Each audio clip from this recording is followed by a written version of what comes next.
All right, YouTube, 16 Falconer, back with another freaking exciting video. Now that I got done splitting my wood, I want to knock this project out of the way so I can get to forming my garage and pour the foundation before winter gets here, and it's coming. It's October 3rd, 2023. So the weather's moving in.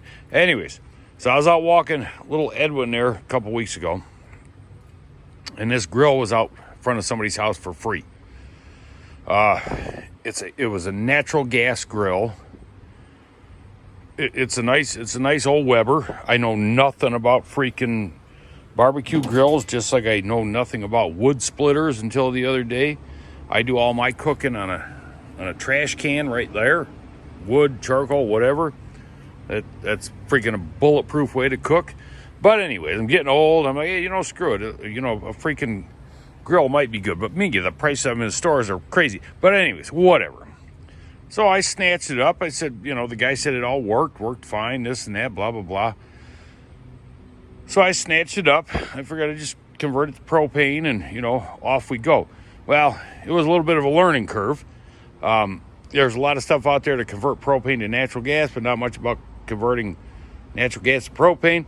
So it's a really, really super simple process, which I've already put the new orifices in, 1, 2, 3. The original orifices, let's see here, I got one laying around somewhere. Right here, they got that big of a hole in them. They're all stamped 1.50, so I'm assuming that's 1.5 millimeter. I'm not sure. Don't take my word on it. Anyways, it's too big for propane. Apparently, natural gas runs like 3.5 pounds of pressure, some crap, and propane runs at 11 pounds, so you need a smaller hole for propane. So, like I say, really simple process. What you do is, on this particular grill, I just took the burner controller, the knobs off, and the orifices are right there. Took the old ones out. I ordered me a set of them off of Amazon. It's like $8 for, you get like 10 in this bag. And I'll show you what these are. Let's see here. All right, they're M6 0.75 millimeter thread and 0.5 millimeter initial bore hole in them, because they come pre-drilled. Oh, wait a minute.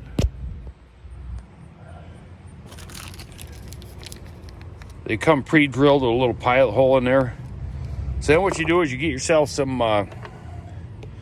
little bitty drill bits. Got this off of Amazon. This goes from a number 60 to a number 50. Now the bigger the number, the smaller the drill bit.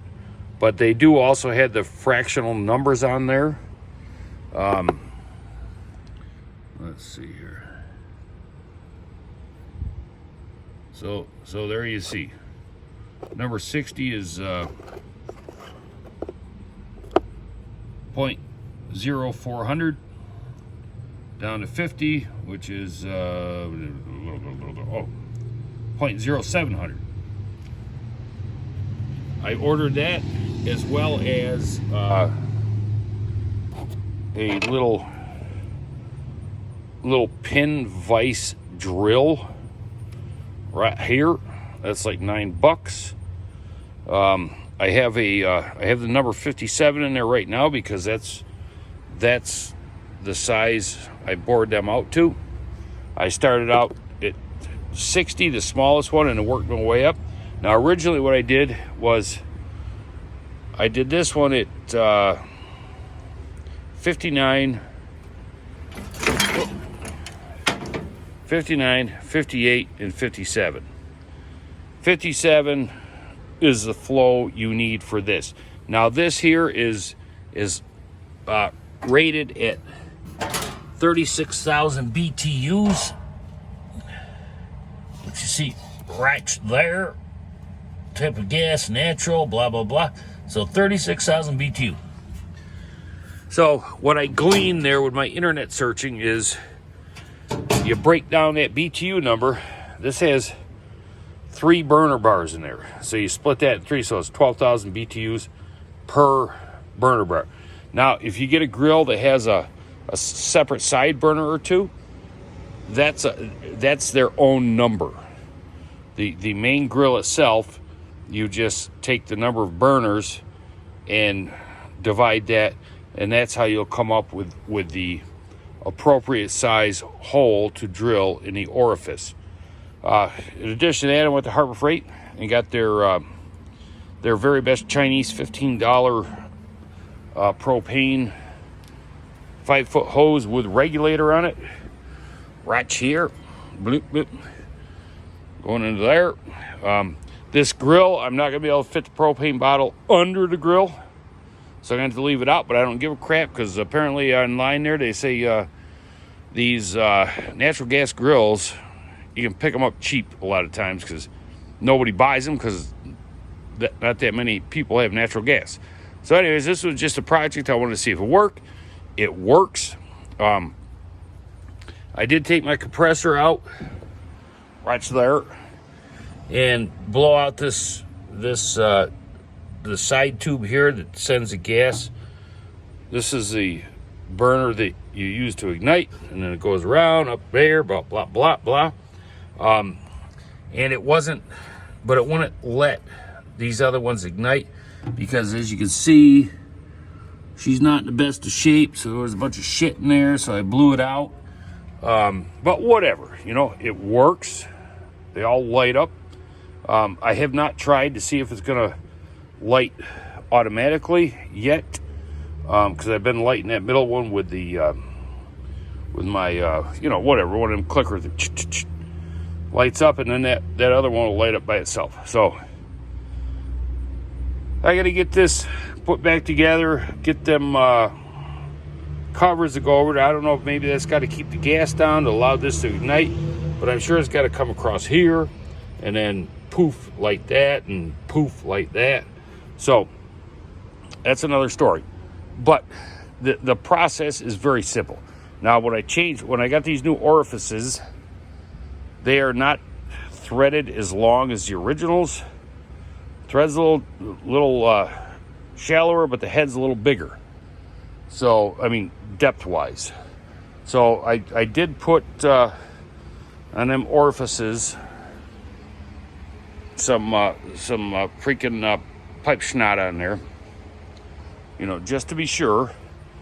So let me slap this together. I'll light it up, show you how it works, and then I'll show you the website to go to determine what size hole you need to drill in your new orifices. Like I say, it's a super freaking simple project. I just hold the orifices in my one hand, and then I drill the hole with the other hand using that. Like I say, start with the smallest bit, work your way to where you want to be. So let me get this back together, and we'll be back in a minute. Also, real quick here,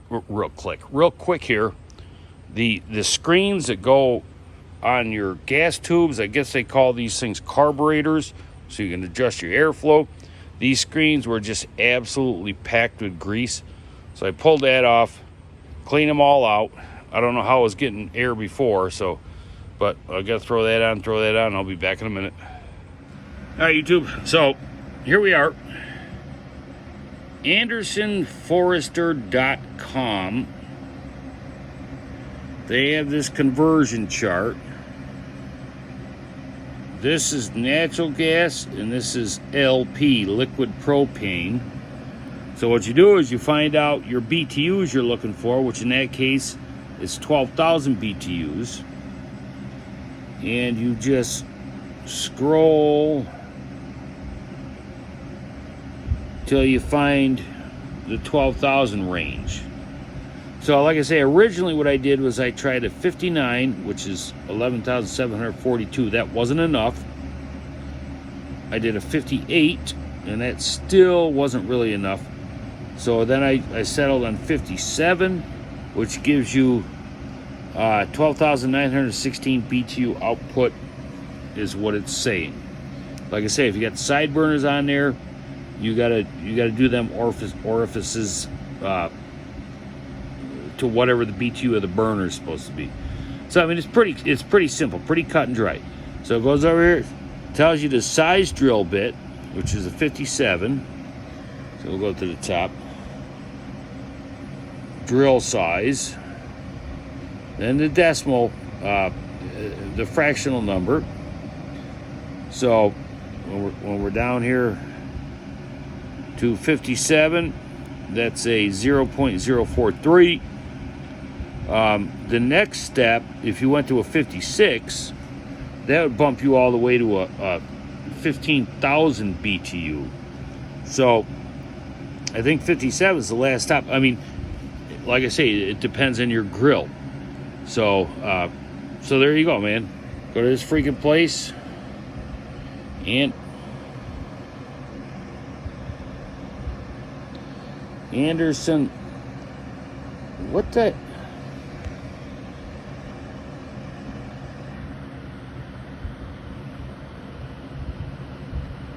AndersonForester.com. All right, so now just previous to doing that, I put them flavorizers on the grill and I fired it up, and yes, all the burners ignite. Here, I'll show you. I don't know if you'll be able to see it.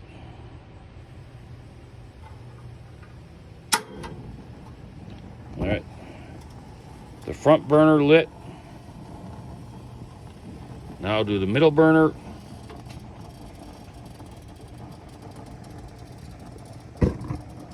Middle burner lit. You could hear it pop off there. And then we'll do the back burner.